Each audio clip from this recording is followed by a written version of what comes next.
안녕하세요 여러분, 현서입니다. 오랜만이죠.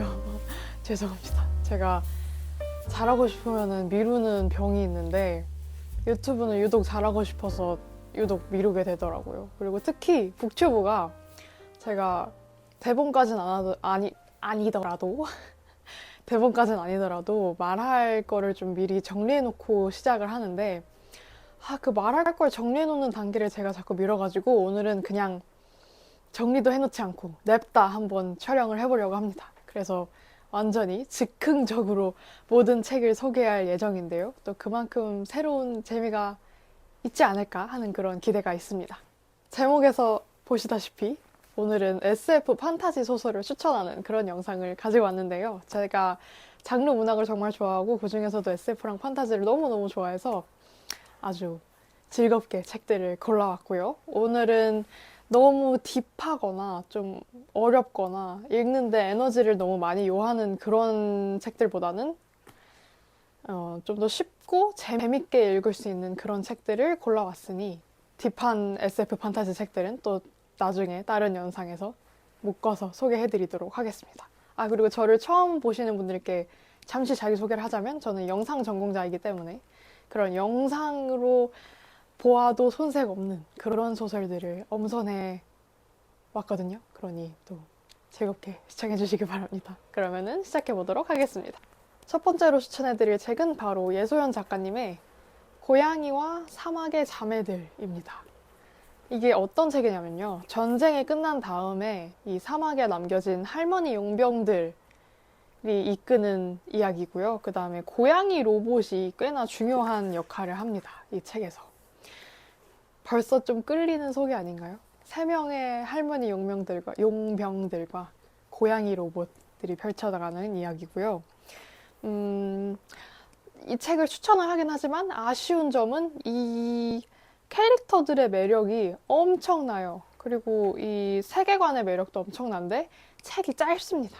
그래서 좀 각 인물들에게 그렇게까지 애정을 붙일 틈이 별로 없어요. 각 인물들의 뒷배경도 굉장히 간단하게 나와서 그 부분이 좀 아쉬운데 그러면서도 또 좋은 점은 그 잠깐 나오는 뒷배경조차 굉장히 흥미롭다는 거. 지금 책을 소개하다가 까먹고 이야기를 안 드렸는데 제가 첫판본을 사서 작가님 사인이 이렇게 있습니다. 다시 자세하게 인서트를 따겠습니다. 아무튼 잠깐 자랑이었고요. 세계관이 매력적이라고 앞서 말씀드렸는데 이 소설의 가장 큰 장점은 제 생각에 그 이미지가 눈앞에 펼쳐지는 거. 읽으면서 이 모래의 질감이라던가 공기의 온도라던가 이 고양이 로봇의 행동, 그리고 이 할머니 중에 한 명이 이제 한 명이 아니죠. 이제 다들 어딘가 아픈 부분이 있는데 그 아프다는 건 이제 물리적으로 아프다는 거예요. 물론 정신적으로 아픈 부분도 있지만 그 물리적으로 아픈 그 고통이 정말 영상적으로 다가와요. 읽으면서도. 그래서 영상화가 참 되면 좋겠다는 생각이 들고 또 글과 친하지 않은 독자들에게도 재밌지 않을까 하는 그런 생각이 드는 책입니다. 제가 좋아하는 대사가 있는데 우선 저는 이 책의 캐릭터들 중에서 아샤를 가장 좋아해요. 그리고 작가님도 아마 아샤를 제일 좋아하신 것 같아요. 근데 아무튼 이 아샤라는 할머니 용병 캐릭터를 되게 좋아하는데 그 할머니가 그런 말을 들은 적이 있어요. 너희는 이 체스판에서 가장 약한 말이야. 근데 맞는 말이죠. 가장 약한 말인 게 맞죠. 이 전장터에서 이 여성 용병으로 이제는 늙기까지 한 그런 여성 용병으로 있는 것이. 그런데 그거에 대한 대답이 아샤가 그렇다면 나는 그 판을 가로질러 걸어갈 거야. 이런 대사를 하거든요. 근데 저는 또 그런 대사 너무 좋아하기 때문에 그런 것도 너무 제가 좋아하기 때문에 아주 인상 깊게 읽었고요. 여러분께도 추천하는 책입니다. 자, 그럼 다음으로 소개할 책은 문모카 작가님의 돌이킬 수 있는 입니다. 제가 지금 그 책의 실제 종이책이었고요. 저는 밀리의 저제로 읽었습니다. 우선 이 영상의 제목 영화 같은 소설에 딱 걸맞는 책이 아닌가 싶습니다. 근데 이 책은 제가 소개를 하기가 참 조심스러운 게 반전에 반전이 있는 것이 이 책의 장점이고 그러므로 최대한 소개를 덜 하는 게 약간 예비 미래 독자님들한테 더 좋을 것 같아서 줄거리 소개는 많이 하지 않겠고요. 어디까지 소개할 수 있을까요? 약간 초능력물 좋아하시면 좋아할 것 같고, 로맨스가 꽤나 진하게 들어갑니다. 하지만 너무 대놓고 드러나진 않고요. 좀 스케일 큰, 그러면서 그런 SF 판타지적인 요소가 들어가는데 이름들이 다 한국어다. 그게 참 좋은 점인 것 같아요. 그러니까 좀 외국 소설에서 볼 법한 전개와 스케일인데 이름들이 다 한국어. 그러니까 사람들이 다 한국인이고 배경이 다 한국이니까 넷플릭스에서 영화 하면은 글로벌 1위 하겠다 싶은 그런 책이었고요. 그 마지막 페이지에 나오는 명대사가 이제 심금을 울리는 그런 면이 있습니다.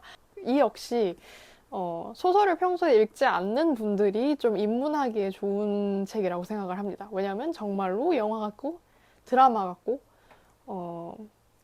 텍스트로 읽는 것보다 어쩌면 이미지적인 게 더 어울리는 서사이기 때문에 그런 게 잘 익숙하지 않은, 그러니까 텍스트가 익숙하지 않는 분들께도 추천하는 책입니다.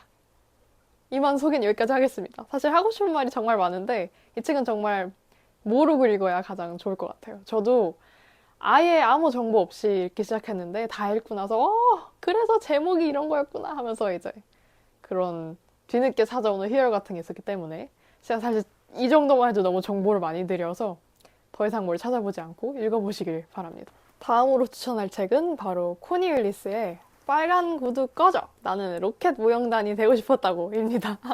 원제가 이게 아니에요. All About Emily가 아마 이 단편의 원제인데 이렇게 번역을 했더라고요. 사실 번역이 그렇게 마음에 들진 않습니다. 하여간 코니 윌리스 책은 제가 정말 좋아해요. 좋아하는 책이 정말 많고 그 중에서 어떤 책을 추천을 할까 고민이 많았는데 제가 오늘 영상은 아무래도 너무 딥하거나 읽을 때 에너지를 많이 요하는 소설 말고 좀 이렇게 쉽고 편하게 읽을 수 있는 SF 판타지 소설을 추천하는 게 오늘 영상의 취지이기 때문에 또한 영화 같고 영상 같은 책을 추천하는 게 취지이기 때문에 이 책을 골랐습니다. 이 책은 표지를 보시면 아시겠지만 표지를 보시면 아시려나요? 바로 크리스마스 단편들을 모아놓은 책입니다. 그래서 제가 오늘 영상에 참 적합한 책이라고 생각을 했어요. 왜냐면 이게 약간 어릴 때 TV에서 크리스마스 때 하는 그런 영미권, 영미권 크리스마스 영화의 그런 내음이 물씬 나면서 그러면서 SF적인 요소가 확 들어가 있는 그런 책이기 때문에 어쩌면 그 어떤 코니 윌리스 책보다도 굉장히 영상 같다고 느꼈어요. 드라마 같다. 그런 약간 가족 영화 같다는 감상을 받았고요. 제가 이 책에서 특히 좋아하는 단편 두 편이 이제 표제작인 All About Emily, 빨간 구두 꺼져 나는 로켓 무용단이 되고 싶었다고 이거랑 모두가 땅에 앉아 있었는데 라는 단편 두 편을 제일 좋아하거든요. 이 빨간 구두 꺼져부터 간략하게 줄거리를 소개를 하자면 일단 인공지능 로봇 소녀 에밀리가 나옵니다. 그 다음에 그 에밀리를 만든 박사는 이제 얘는 이제 인간의 자리를 막 이렇게 탐내고 그렇게 설계되지 않았다라고 하지만 이 로봇 소녀에게는 엄청난 꿈이 있어요. 바로 로켓 무용단이 되는 꿈이 생겨갖고 얘가 이제 그 꿈을 멸망하고 그 다음에 약간 우리의 전성기가 조금 지난 여성 배우 클레어 씨가 이제 그 여정을 돕게 되면서 일어나는 육회 대소동 약 같은 이런 느낌의 소설이고요. 재밌습니다. 이 단편도 재밌고 그리고 모두가 땅에 앉아 있었는데 이거는 제가 정말 코니 윌리스 단편 중에 가장 좋아하는 소설인데요. 그 걸작선인 여왕마저도에도 수록돼 있습니다. 근데 오늘은 일단 크리스마스 단편집을 가져오긴 했지만요. 근데 이 소설은요. 외계인이 지구에 옵니다. 근데 어찌된 일인지 소통이 안 돼요. 이 외계인과. 그런데 뭔가 어떠한 반전이라고 할까요? 그런 게 숨겨져 있고요. 나중에 나오고요. 근데 이 외계인을 다루는 방법이 너무 유쾌하고 재밌고 그 다음에 그 권위적인 막 남자 과학자 무슨 뭐 어쩌고 저쩌고 뭐 무슨 뭐 이런 사람들이 잔뜩 나오고 이제 주인공은 여성인데 이제 그거 풀어나가는 방식이 되게 유쾌하고 재밌어요. 그리고 통쾌하고, 결국 막판에 굉장히 통쾌하고. 그래서 너무 재밌게 읽었고, 이 단편이 저는 약간 코니 윌리스의 정수가 아닌가. SF를 이렇게 녹여내면서 이런 즐거운 수다쟁이 같은 스토리를 만들어내는 것이 이 작가의 정수가 아닌가 싶어서 굉장히 추천합니다. 제가 좋아하는 두 단편만 일단 줄거리 소개를 드렸는데 이런 감성이 계속 이어지는 그런 단편집이라고 보시면 되고요. 저는 꼭 크리스마스쯤에, 12월쯤에 이 책을 읽으시기를 추천합니다. 크리스마스 아닐 때 읽어도 재밌어요. 다음으로 소개할 책은 매튜 로렌스 작가의 정신병원을 탈출한 여신 프레야입니다. 근데 이것도 번역이 좀 이상한 게 원제가 Freya and the Myth Machine이거든요. 근데 제목을 정신병원을 탈출한 여신 프레야로 했어요. 근데 제 생각에 이 시기에 이거 제가 초판본인가 그때 산 거거든요. 근데 이쯤에 한 2017년쯤에 막 창문 너머 도망친 100세 노인 아무튼 메르타 할머니가 뭘 도망쳤고 막 이런 책이 유행이었어요. 그리고 표지 디자인을 이렇게 하는 게 좀 유행이었고 그래서 이렇게 번역을 하고 이런 표지를 만든 것이 아닌가 싶습니다. 하여간 이 책이 무슨 내용이냐면요. 이 프레야가 북유럽 신화에 나오는 그 프레야예요. 그 미의 여신 프레야 있잖아요.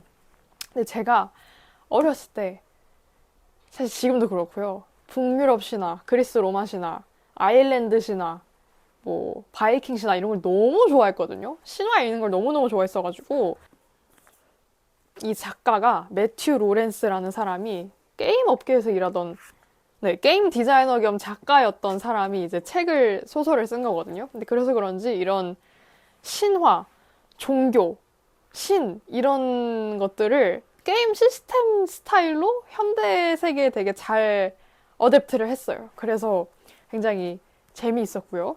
일단 이것 역시 이 영상의 제목, 영화 같은 책에 굉장히 걸맞는 그런 속도감과 줄거리입니다. 초반 줄거리를 대강 설명을 해드리자면 일단 이 프레야라는 신은 일단 신이 맞아요. 신이 맞는데 굳이 지금은 막 이렇게 자기를 믿는 사람도 많지 않고 막 기도를 하는 사람도 없고 그러니까 그냥 정신병원에서 대충 사람들 속이면서 그냥 평화롭게 지내요. 왜냐하면 이 신이기 때문에 몇십 년 동안 그냥 자기가 20대인 것처럼 하면서 그 서류 같은 것도 뭔가 어떻게 속이면서 그냥 한 병원에서 계속 있을 수가 있거든요. 그래서 그냥 그렇게 평화롭게 지내다가 어느 날 어떤 남자가 찾아옵니다. 이 병원으로.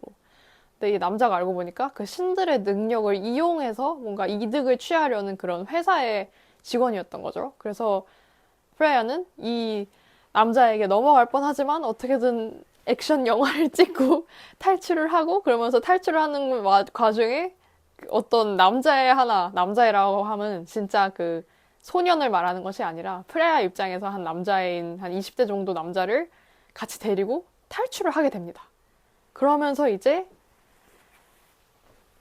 놀이공원에서도 일하게 되고 그러다가 다시 또 이 본부로 가가지고 작전을 벌이게 되고 그런 소설인데 정말 모험 같아요. 그리고 게임 줄거리 같아요. 그리고 나중에 좀 중후반부쯤에 그 나쁜 놈들 본부에 들어가게 되면은 다른 신들도 만나고 그러면서 약간 이 회사의 비밀을 캐내고 그러는데 그런 부분들이 굉장히 스릴 넘치고 재밌어서 추천을 합니다. 이것도 책을 평소에 안 읽는 사람도 충분히 재밌게 읽을 만한 그런 소설입니다. 이게 근데 시리즈 책이거든요. 이게 시리즈의 첫 권이고 나머지 시리즈들은 번역이 안 됐는데 이걸 원서를 살까 싶다가도 이게 원서 사기 되게 비싸잖아요. 근데 굳이 살 필요가 있나 싶은 생각도 들어요. 왜냐면 저는 시리즈물 중에 첫 책을 제일 되게 좋아하는 경우가 많고 약간 두 번째 책부터 좀 실망하는 케이스가 많기 때문에 고민 중입니다. 이걸 읽은 지가 몇 년이 됐고 그 이후로도 몇 번 더 읽었는데 아직도 두 번째 책은 사지 않았습니다. 저도. 네, 궁금은 합니다. 왜냐면 마지막 결말이 진짜 궁금하게 끝났거든요. 이 프레야가 다른 그런 여신들과 이렇게 합류를 해서 그 본부를 약간 어떻게 하고 나옵니다. 하여간 캐릭터들이 되게 매력있고 애니메이션으로 나와도 재밌을 것 같은 그런 소설이었습니다. 마지막으로 소개할 책은 바로 정사랑 작가님의 목소리를 드릴게요 라는 소설집입니다. SF 소설집이고요. 판타지도 좀 있는 것 같고요. 근데 하지만 이제 SF가 주를 이루죠. 이 마지막 책을 추천하는 자리에 아밀 작가님의 로드킬을 추천을 할까? 아니면 정사랑 작가님의 목소리를 들을게요를 추천을 할까 고민을 하다가 정사랑 작가님 책이 아무래도 훨씬 더 마일드하고 좀 무난하게 모두에게 읽힐 책일 것 같아서 이 책을 가지고 와봤습니다. 사실 정사랑 작가님의 최신작은 저는 조금 실망스러웠어요. 그 설자은 금성으로 가다라는 그 역사 추리 소설은 이게 추리 소설이라고 하기엔 너무 이제 허술해서 좀 실망스러웠는데 제가 정사랑 작가님 시선으로부터 보건교사 아는 영 그리고 목소리를 드릴게요. 이 세 권은 정말 읽고 또 읽고 읽고 또 읽고 해도 질리지 않고 항상 읽을 때마다 재밌는 그런 책이어가지고 꼭 추천을 드리고 싶었어요. 저는 이 책에 있는 모든 작품을 정말 좋아하는데 그중에서도 특히 미싱 핑크와 점핑 걸의 대모험 그리고 모조 지구 혁명기 그리고 리틀 베이비 블루 피를 굉장히 좋아합니다. 님의 장점이 정말 집약된 그런 책이라고 생각을 하고요. 단편을 하나하나 소개하기가 어려워서 간단하게 소개를 하자면 좀비도 나오고 거대 지렁이도 나오고요. 모조 지구라고 아까 말씀드렸잖아요. 그 모조 지구에서 이제 천사를 만들고 고양이 인간을 만들고 그런 얘기가 나오고요. 그 다음에 또 뭐가 있죠? 전부 남자인 동아리에 들어갔다가 어떡하다가 이제 어떤 좋아하던 오빠가 암에 걸렸나 그랬는데 그 오빠를 다시 살리려는 다른 오빠들의 작전에 함께하는 그런 것도 있고요. 그 다음에 미싱 핑크와 점핑 걸의 대모험은 이제 약간 시간 여행의 개념인데 이 작가님이 그 작가의 말인가 원래 약간 교육 만화로 할 생각이었다가 단편으로 쓰게 되었다라고 하셨는데 교육 만화로 했어도 진짜 재밌을 것 같아요. 이 소재 자체가 참 재미있어서. 그러면 이렇게 정사랑 작가님 책을 마지막으로 오늘의 영상을 마치도록 하겠습니다. 제가 좋아하는 거는 설명하기가 참 어려운 것 같아요. 제가 싫어하는 거는 아주 그냥 열심히 깔 수 있는데 좋아하는 책들을 설명할 때는 항상 어렵다는 그런 감각이 듭니다. 그래도 열심히 설명해 보았으니 여러분께서 즐겁게 시청을 하셨길 바라고요. 저는 앞으로 약속 유튜브 열심히 할 거고요. 특히 북튜브 열심히 할 예정이니 많은 관심 부탁드리고 오늘 영상도 여러분께서 많은 정보를 얻어가시고 즐겁게 시청을 하셨길 바라고요. 제 영상 시청해주시는 분들은 언제나 항상 깊이 감사드리고 여러분은 제 은인이고 오늘도 감사합니다. 좋아요, 구독, 댓글 잊지 말아주시고 저는 다음 영상에서 뵙도록 하겠습니다. 안녕!